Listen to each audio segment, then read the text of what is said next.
Hello everyone, my name is Elena, aka MintyMido, and if you're new here, welcome to my channel where I do fun art challenges and talk about whatever's on my mind. For this video, we are doing something a little different, something a little more light and fun because most of my videos this year have been very labor intensive, so I wanted to do something quick because I need a break. And honestly, I also kind of wanted to see if it was even possible for me to make a quick simple video within a few days because most of my videos so far have taken at least a couple weeks, if not months, and I don't think it's sustainable for me to try and do something big like that with every video. So I started the art for this Monday night, August 21st, and I'm hoping to have the video up by tomorrow, August 24th. My friend Genesis sent me this TikTok a while back. It's a fairy OC design challenge, and I immediately was like, that looks so fun, I'm gonna do it. And then several weeks went by. So I thought that this would be a fun and easy idea that I could turn into a quick little YouTube video. I ended up struggling a bit, but I will talk about that more during the time lapse. But for reference, here is the video that they sent me. Let's make a fairy OC based off yourself. If you're born in these months, you're going to be evil. And if you're born in these months, you're going to be good. If your eyes are blue, you're going to give them dragonfly wings. If your eyes are brown or black, you're going to give them butterfly wings. If your eyes are green or gray, you're going to give them bee wings. And if you have hazel eyes or other colors, they're going to be moth wings. If you have any piercings, you're going to give your character pointy ears. If you have any tattoos, give them antlers. And if you have any freckles or moles, you're going to give them a crown or a hat. If you're the youngest child, you're going to give them a wand. If you're a middle child, you're going to have a sword. And if you're the oldest, you're going to have a lantern. If you have a cat or a dog, you can give them a pet of some sort. And if you have an exotic pet, you can give them a potion. And lastly, if you're short, give them a mushroom dress. If you're about average height, give them a flower dress. And if you're quite tall, give them a butterfly dress. Now let's see that lovely fairy. So yeah, in this video, I'm going to be pretty chatty. I'll be discussing my process as usual, but I'm also going to ramble about art and life and stuff, so feel free to grab your sketchbook and draw along with me. Maybe try this fairy OC challenge for yourself if you like. Either way, let's get started. Okay, welcome to the time lapse everyone. So first let's talk about what the results were for my fairy OC based on the TikTok we just saw. So I was born in May, so that means this OC had to be evil. I have brown eyes, so I had to give them butterfly wings. I don't have any piercings or tattoos, so sadly I didn't get to have pointy ears or antlers on this OC. I know, I don't even have my ears pierced, but I actually want to try and get them pierced by the end of the year if I can. Luckily, I do have freckles and moles, so I did get to give this OC a crown or hat, and I decided on a crown right away because I love crowns. I'm a middle child, technically the second out of 4 kids, so this OC also gets a sword as their prop. I have 2 pet bunnies, which I guess are considered exotic, at least compared to a cat or dog, so that means I get to give this OC a potion.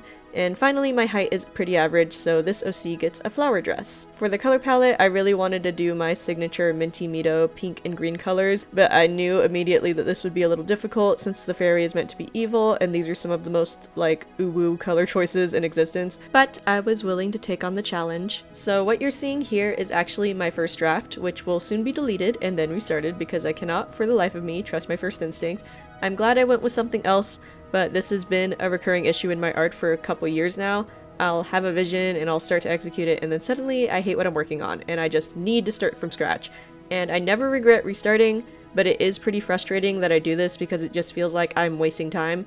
And I'm sure I'm not really wasting time in the grand scheme of things, but I think what makes it so annoying is that this happens like every time I sit down to work on something. It's almost a part of my process now, and I don't like it.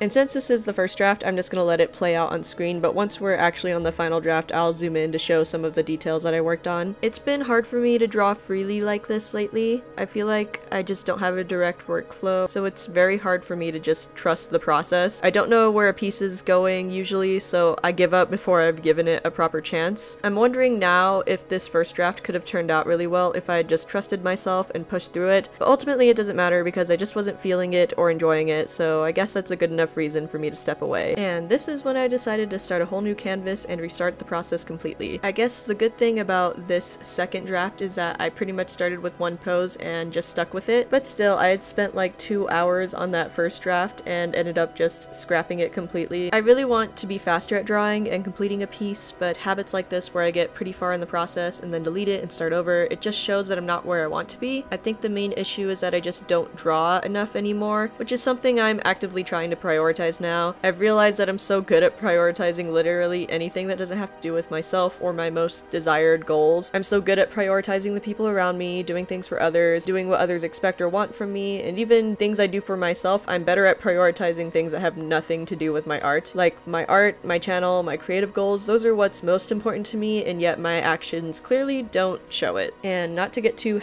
#deep, but I think it comes from a place of fear. I am honestly afraid of putting my all into my YouTube and my art career goals because part of me is afraid of failing and seeing it all as a waste of time. But like I mentioned in my last video, whenever I do make time for my channel or my art, I see the immediate benefits. It is so clear to me in those moments that this is really what I'm meant to do, or at least it's what fulfills me the most. So I want to treat it like it's already my job, and I hope that if I put in as much effort as I can, that one day it actually will be. But the first thing I really want to work on is just the quality of my art overall. I've gotten so many lovely comments from you guys about how much you like my art, and it's so motivating, so thank you so much. I like my art, but I also see so much room for improvement, so it's hard to give myself credit a lot of the time. Lately, I've been feeling really inspired by other artists, which is actually part of the reason why I'm doing this Fairy OC challenge today. I'm sure you guys know about Sam Does Arts, and he does these types of TikTok art challenge YouTube videos a lot, and I really like how he captures lighting in his work. It's something that I definitely want to get better at, but a big difference between me and Sam is that my work is a bit more line art based while his isn't, and he has a more painterly approach and says that he usually adds line art at the end, and I pretty much did that kind of process for this piece, and I learned a lot from it. And I definitely see the perks of not locking yourself into line art too early on, and that was the one aspect that I did enjoy about this approach because I didn't have a clear vision to start with, so painting first instead of doing line art first allowed me to be more flexible with my choices. I also took his advice for this piece when it came to adding suggestions of detail rather than actually drawing out every single detail. I mainly did this for the flowers at the bottom of her dress, and I also did this a bit with the crown. I feel like what I would normally be inclined to do is outline every single petal of every flower instead of just suggesting it with the right colors, and I feel like I was pretty successful with that, so I want to try and do that with future drawings, especially quicker pieces like this one. But despite all that I learned from doing a Sam Does Arts type of process, I think this specific approach isn't as intuitive for me. I really do enjoy painting once in a while, but having line art as the foundation for my work has always worked the best for me, at least most of the time. The hard part about it is that if I want the final piece to look really good and I want the line art to be a bigger part of the process, then I have to do a bit more planning from the start so I can know where I'm actually going with a piece. Because like I said, doing line art does kind of lock yourself in with your choices in terms of the design and the composition. So if you're gonna do that, your fundamentals need to be rock solid, at least for the kind of art that I want to make. My biggest source of inspiration lately is Cosmic Spectrum. I love her work. Line art is a huge aspect of her work, but her coloring still comes out so vibrant and beautiful with both her watercolor and her digital art, and that's something that I want so badly